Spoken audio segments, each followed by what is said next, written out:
Ladies and gentlemen, we have with us the popular, the ever popular DeejBlaze, the man himself. Well, DeejBlaze, I got a lot of questions to ask you, and the first one I'm going to ask you, I want to know exactly where you're from. Okay, born, raised, Trinidad, adopted by St. Martin. St. Martin? Yeah, that's my home. That was my playground back in the day. That was my playground back in the day down on Low Street, Back Street area. I grew up in St. Kitts actually, but I used to come to St. Martin quite often. I had a lot of family live down there. Actually, I do have a lot of family live down there still. But the reason why I asked that, because I heard you play a few weeks ago for Luxe Carnival, and I heard Zouk music for the first time in a very, very long time. And I was shocked because I could remember my days of coming to St. Martin and I would hear Zouk music. I've always been intrigued by it and stuff like that. By the way, I'm a great dancer of Zouk music, by the way. And I heard you play it. I was in the comment section going off, and I'm just like, where is this guy from? Where is he from? So now it explains it. Now it does. So when you play Zouk music outside of St. Martin, what is that like? Well, I just really work with the rhythms. I feel like if I could feel something, I feel like somebody else could feel it too. Could feel it. And being in an industry where everybody basically is playing the same thing is always nice to try and add a little different flavor to what you already have. Yeah. So, I always try to blend either it's a Latin beat or a Zouk beat, something to get out the soca to make it a little different, a little special. It's funny that you say that because I went to your SoundCloud page a few days ago and even this morning, and I said to a friend of mine, we both were listening together, and I said to him, I've never heard anybody mix crazy with fun and make it sound good. I've never heard anybody mix some crazy stuff and just make it sound real, real fun. So what goes into your thought process when you're mixing these crazy stuff that brings out such greatness? It's not really a thought process. No, you can't give me that because I just listened to one when you had you remember the one with the police girl with the back, you're gonna lose the job? Well, to be honest, like there's no thought process. Okay, so I heard the song bite. And I was like, yo, that was some wicked on a rhythm, And I just type up some instrumentals, and the first one I came up with, I just laid it down on it, and that was it.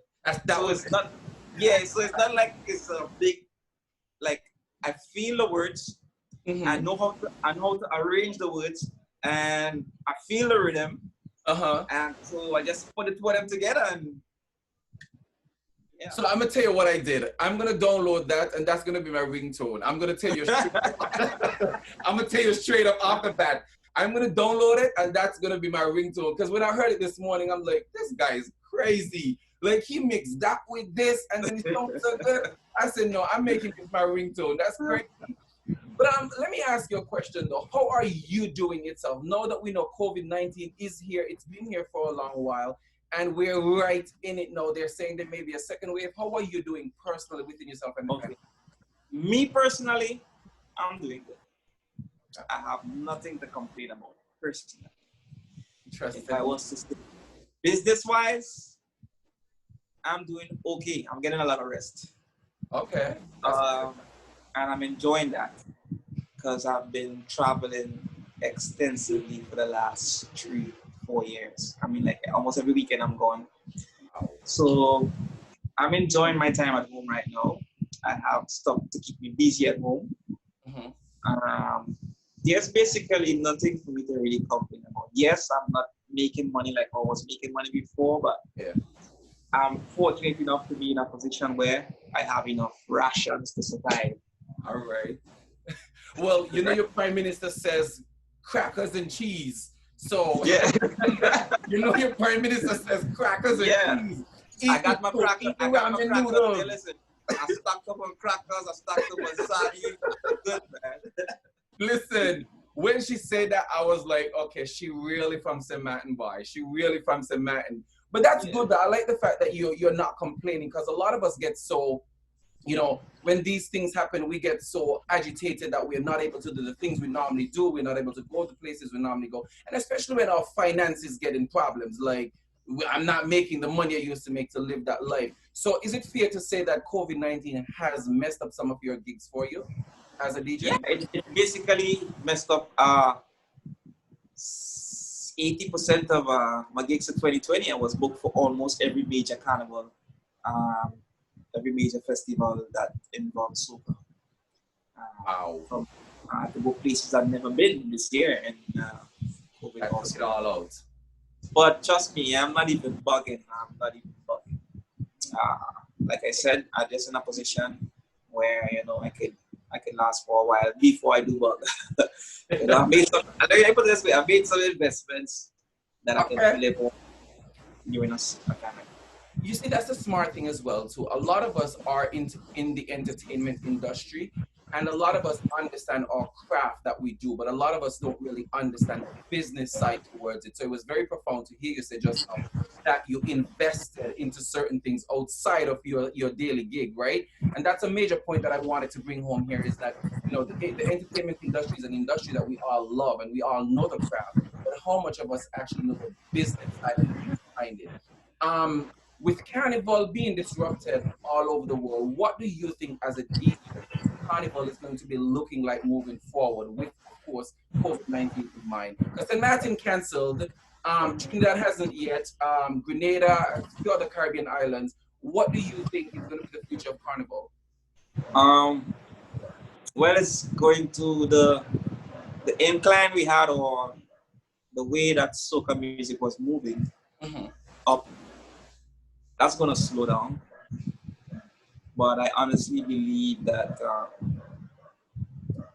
that when it's all done, when it's all past and gone, I believe in 2021, everything is going to take off. I believe the comeback is going to be rapid. It's going to peak. Like any market, it needs to collapse before it shoot back up and shoot even higher where it was before. So I think when that happens, I think carnivals and soca music in general and the entertainment business is going to be at an all-time high. So let me ask you a question there. Know that you've said that you believe that the entertainment industry is going to be booming right after and stuff like that. I know you've played an Uber Soca cruise before. Might I add, I'm very jealous. I've never been myself, but I was hoping to go this year and probably next year, but this year's a dub. So for Uber Soca, do you think that, well, not specifically Uber Soca, do you think like big events like that in itself, people are going to be scared coming back off of COVID-19 to go into these large spaces with a lot of people? From people all around the world coming to a place like Uber Soca or Trinidad Carnival? Well, right now, the sentiments that I'm getting from my fans, from what I'm seeing on social media, is a lot of people are uncomfortable being in any large gatherings right now, even myself. Until there is statistics or a vaccine with statistics that it's working, people are really going to be comfortable gathering for these major events right now. So right now, these major events, even if they keep, some people will go, but yeah, I don't think it's going to be attended as well. No, I know you don't have the statistics on this. For the Caribbean perspective itself, when do you think as a Caribbean region we will be able to hold a very good, well-attended carnival or big soca event? Approximately what time, month? I think probably if I were to judge from now, I would say next summer. That's what I would say. You see, you just put a spokes in my wheel there, because I'm looking very much. No, let me tell you why. Okay. With where we at now in terms of finding a virus, finding a cure. Cure, and the way the cases are rising in the US right now, if I were to judge from this moment, I would say next summer. Next summer. Yeah. I hear you and I respect you, but I ain't gonna believe what you just said, because hear this. We got St. Kitts Carnival coming up in December, and that is something that I look forward to, at least last year and this year. And if they don't have St. Kitts Carnival, I'm not going to be a happy camper. I'm being honest with you. My first carnival I did this year was St. Kitts. Really? Yeah. How did you like it? I loved it. It was my second St. Kitts carnival. Second, I think. Second.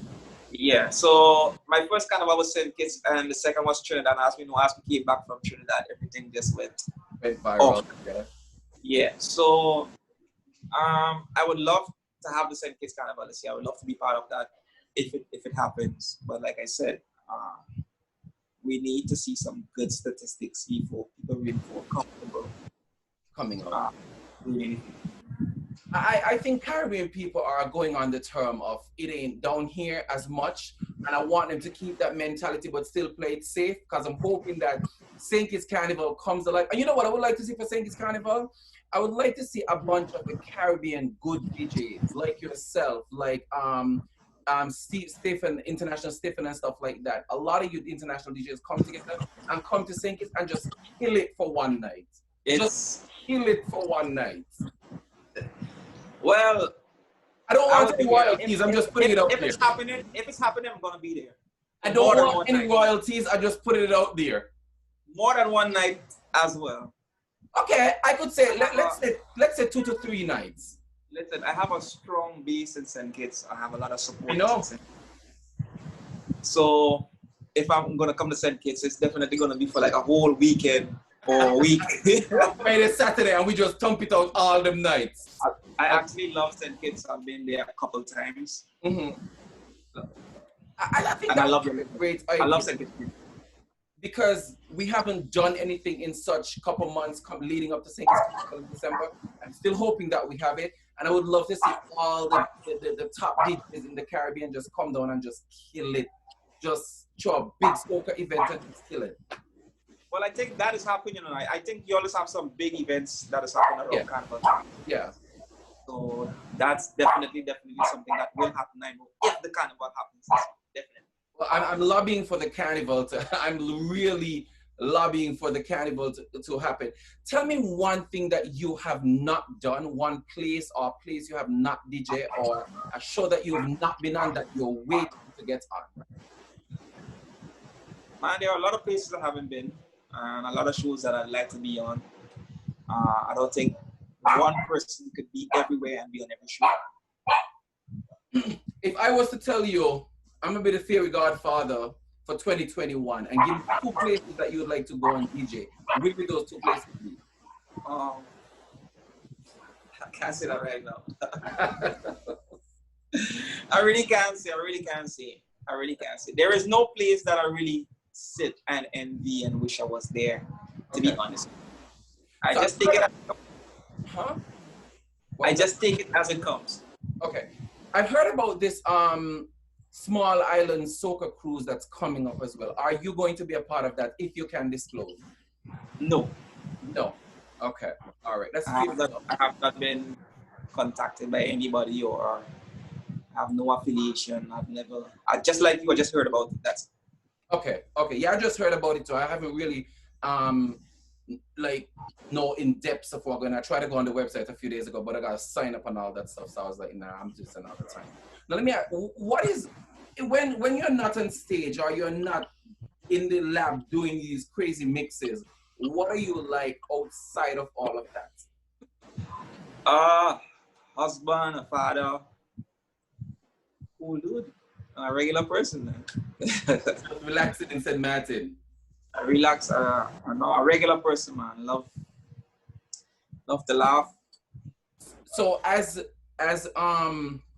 a popular DJ that you are, do you still get to go out and enjoy being who you are without being rushed, without being asked for a photo? No. Those days are gone.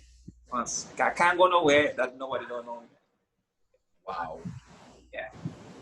Yeah. Wow. If I go somewhere and somebody do not call my name or recognize me, nah, it's not possible. Not possible. Over the last 2 years, yeah. It's nice. Does it get overwhelming though? No. Sometimes when I'm with my wife and I'm just trying to just chillax, yeah, or we walk, like when we're trying to go through a crowd or get from point A to point B. Point B. Yeah. Instead of trip taking 1 minute, it could take 10 minutes. That's the only thing. Yeah.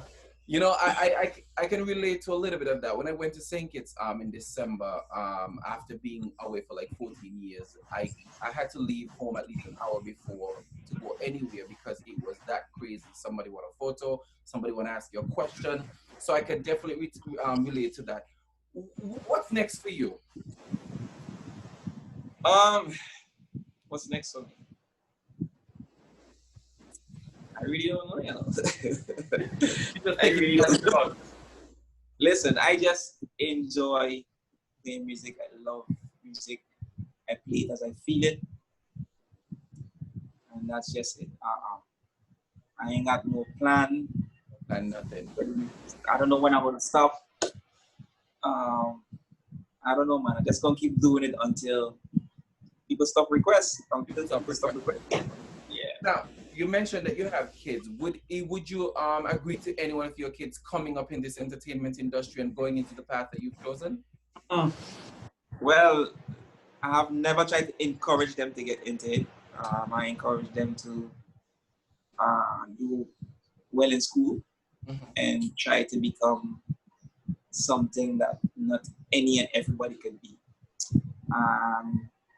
DJ is something, for me, I felt like it was special one time when you had to have a technique and you had to study it. But as technology changed and you see the MP3 came in and the CD players and the computers, it allows even my grandmother to be a DJ. Yeah. So I think when everybody can be something, I think that something loses value because anybody can do it. Yeah, so I always encourage them to try and do something that everybody cannot do. Therefore, that something will have a tremendous value. Yeah, it's in the demand. No. Fortunate for me, one second. Fortunate for me, I've been in it a long time, whereas I was able to get myself out of a certain bracket. But you know, for DJs that come in now, it's really difficult because it's just so many. Yeah, there is. Like I always tell people, 3 years ago when I meet a girl and I say, "Yo, what's up?" And she say, "Wait," I say, "I'm a DJ." She be like, "Wow." Yeah. Now you tell somebody he's a DJ and it's like, okay, I'm a DJ. Everybody is doing it now. Yeah. Interesting. If you were to, now we have a lot of DJs, as you just noted, coming up right now, right? And I'm sure you're coming from a place of as well where you've had to work hard, you've had to prove yourself.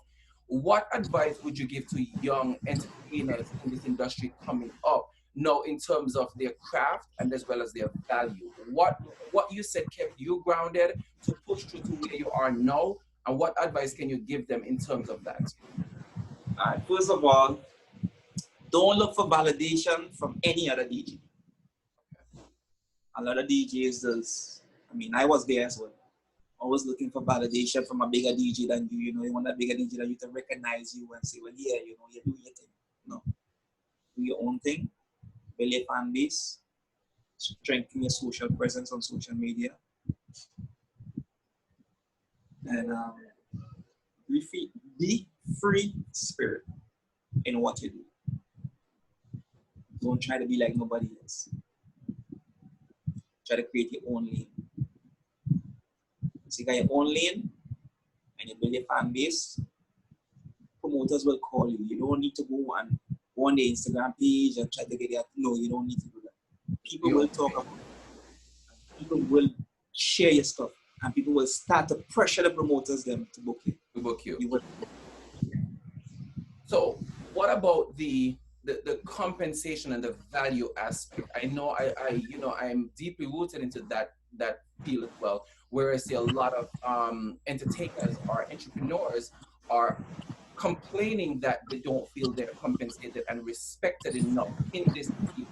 what advice would you give to them that you probably have used in the past to help you to push through? I think I've been in that place before. It's all about growing in the business. Okay. You have to go through promoters who's not gonna pay you. You have to go through promoters who's gonna bullshit. You have to do gigs that's not gonna go well. But you have to grow accordingly. If you don't grow, you're gonna be stuck in the same place. You have to go through that. You have to. Do you or would you recommend young entrepreneurs or young DJs like yours coming up under you to do the contract route? When you're a young DJ, I don't think you need a contract. Okay. You know, you have to know your value. If you don't have much value, you can't try to act like you're coming from your own. Yeah, so you gotta put in the work. You're gonna turn away more promoters than encourage more promoters to work with you. Okay. Okay, I see what you have to use some people to build your value. You understand? So you're gonna have promoters that you're gonna work with, and you know they have a platform that reaching a lot of people. Yeah. You might, you know what, let me work with a promoter, let me give him my best price, or I don't need to work with a contract. Because at the end of the day, his platform worth more than what he will even pay me. Yeah, it's bringing something value to you. Exactly. So you have to know where to push your contract to, because you could push it to the wrong place and they don't get a blowback. So what I'm gathering from you is that you're saying that in some situations you're saying that, hey, we got a big promoter here. Let us use his platform to put that on my resume so I can use that on my resume to get somewhere else. But not exactly on your resume. I mean, you don't just want to have, nobody ain't going for a resume, right? People want to see. This is 2020. You can't tell somebody you is good at something. Nobody don't care about you saying you're good at something. They want to see. This is 2020. Yeah. They want to see videos. They want to see this. They want to see that. So you want to go to that platform and you want to capture images that could propel you to the next level. Oh, I see what you're saying. So branding. Yeah, in this business, nobody don't care what you do yesterday. I can sit down and say, well, yeah, I mashed up that fete yesterday. Nobody don't care about that. Yeah. Words don't mean branding. Yeah, words don't mean anything. This is the new era. People forget what happened yesterday. Right. Yeah. That is very true. That is very true. So if you don't have to show, you went viral yesterday. Today, that ain't mean nothing. So just before we wrap up, I want to ask you about the use of social media in this era of 2020 and what we're going to do going forward.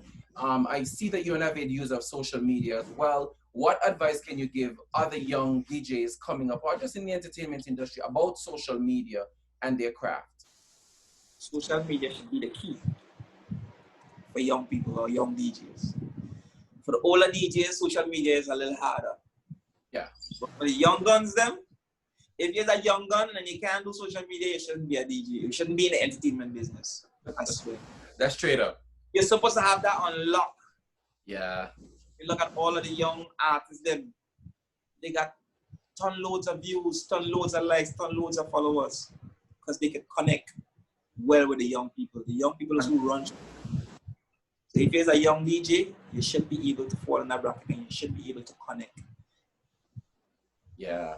Social media is a key. A promoter will hire you if you have a lot of fans and you can't even play music. Yeah. Really? Yeah. Because they're looking for your fans to come to their events. Yes, they're looking for the exposure. Yeah. You see, I like the fact that we're now moving into the world of digital. Everything is going digital now, digital marketing, digital everything. And that's a very good, because I had a DJ reach out to me, a young DJ coming up in sync, and he's looking for help in that realm. So I'm actually going to direct him to this video when it uploads for him to go on hear a little bit of what's going on. Pretty interesting guy. Seems like he has his stuff together and wants to get into the field, but he just don't know how to break through as yet. And I think you've expounded on a few things here that he can use and, you know, enter into this field. Breaking through is not easy. I'm gonna be honest with you, it's not easy.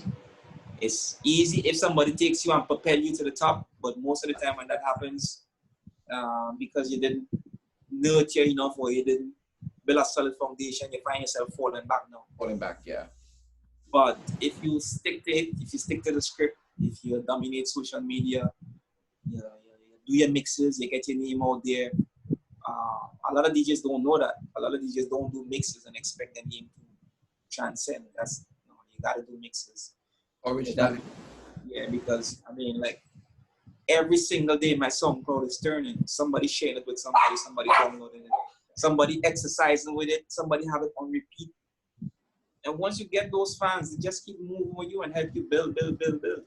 But if you're not doing any mixtapes, you just go and you perform at a show, and the show was good. A week after that, when there's the next show, everybody forget about that show that happened the week before. Correct. Because there's all the mix. Yeah, but with the mixtapes, I mean, sometimes I traveling through the airports and people sticking me up and like, yo, Blaze, look, you got my phone full. My phone full. No space on my phone. So, yeah. You know? Because they got all your stuff on here. Yeah, I think mixtapes is what really helped me, because there was a time in my DJ career when it was really, really tough for me, like really tough. I had hit rock bottom. And it's because of that base I could have propelled myself to get back up. Come back up. When I listen to your mixes and what you mix together, I'm gonna be very honest with you. I can see why people would gravitate to you because of the fact that you mix the great example. Before you even see me play and you just listen to the mixtape, it already creates an image in your head about this. Yeah, of course. I literally when the first thing I saw was that mistake with the lady with the police officer, and I'm like, no, he did not do this. But then it compelled me to go through further and look and listen, and I understand. Okay, so this is his flow. This is what he do, and I was like, okay, Mix King. That's exactly what I said to you. I wrote it down. I said Mix King. That's it. And then I remembered you from the Luxe Carnival thing when you played Zouk music, and that for me is a big thing. So I loved it. And that's why I encourage all the young DJs to do mixtapes. That's the key. That's the key. Okay. So hear this. St. Martin Carnival was postponed recently. Are you going to be there for St. Martin Carnival? I don't know. This year I would have been there for maybe 1 or 2 shows. As you know, at the same time we have Jamaica Carnival. Yeah. I was supposed to be in Jamaica as well. We have the Bahamas, I believe. So it depends, you know. I go anywhere. I love moving around. You know? I understand. I try to give home a piece, but I'm always looking for new places to expand my base and expand. You know? That's fair enough. Well, I'm hoping to. I know I won't catch you in Uber Soca because I'm not going for the next 2 to 3 years. I'm hoping to either catch you in St. Kitts Carnival this year, providing that we still have it, or I may pop into St. Martin. I'm looking at St. Martin very close, either the end of this year or next year to come to St. Martin. But like I said, that's my hometown, where, you know, not my hometown, but that's where I used to go like every summer. So I'm looking to go back down there and, you know, just pop in the streets here and there. So hopefully I'll be down there soon. Yeah, that's cool, man. I don't really do much shows on St. Martin as before. Mm-hmm. But now, like how we're coming out of COVID, I'm going to be doing from next month. I actually have a lot of folks trying to book me this month, but I decided I'm not going to do anything this month. I'm going to wait. Yeah. Just to see. And next month I'm going to start back working, doing some local shows, local events, pubs, bars, and those type of gigs. Yeah. From next month. And when airport is open back up and it is safe to travel and gather, hopefully I can get back on the road. Well, the Mix King DeejBlaze, it has been an absolute pleasure, man. I want to thank you so much for spending the time with me today. And hopefully we can catch up sometime when you're on the stage and I could just listen, because I'm bad with faces. So when I listen and I'm really like, okay, that's that guy. That's that guy. So I want to be able to, you know, tap into that and say, okay, that's the guy from the ringtone. I want to thank you so much for allowing me here today for Luxe Carnival Candid. and it has been an absolute pleasure. I'm hoping that Toya and them have another Zoom Luxe DJ over on Facebook. So yeah, big up the Luxe one time. And hopefully we see one another 2020, not 21, 2020. Okay, all right. I'll put in a word for you. I'll put in a word for you. I'll put in a word for you. All right, man. Thank you so much for logging here with me today. And this is your boy Khyle for Luxe Carnival with Carnival Candid. We've just had DeejBlaze.